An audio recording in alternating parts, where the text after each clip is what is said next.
खुश राजा और नदी का रहस्य। एक समय की बात है। हरी भरी पहाड़ियों के बीच बसे एक शांतिपूर्ण राज्य में एक दयालु और खुश राजा रहता था।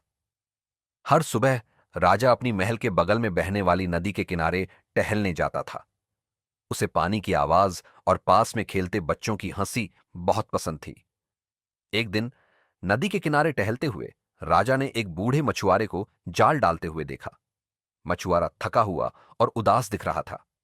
राजा, उत्सुक और दयालु होने के कारण, ने पूछा, मेरे दोस्त, तुम इतने उदास क्यों हो?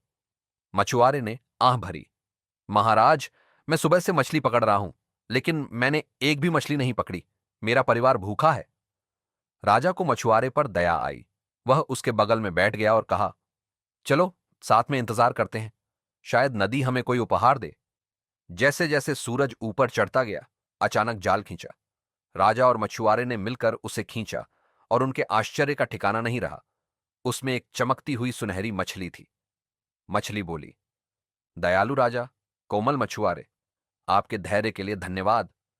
मैं एक जादुई नदी की मछली हूं। मुझे जाने दो और मैं तुम दोनों को एक एक वरदान दूंगी।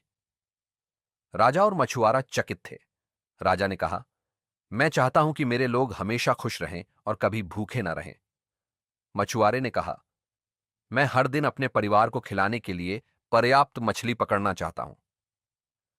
सुनहरी मछली मुस्कुराई और वापस पानी में कूद गई। उस दिन से राज्य खुशी और हंसी से भर गया और मछुआरे का जाल फिर कभी खाली नहीं रहा। और खुश राजा ने कई वर्षों तक बुद्धिमानी से शासन किया, हमेशा उस नदी के किनारे टहलते हुए जिसमें दया और जादू का रहस्य छिपा था।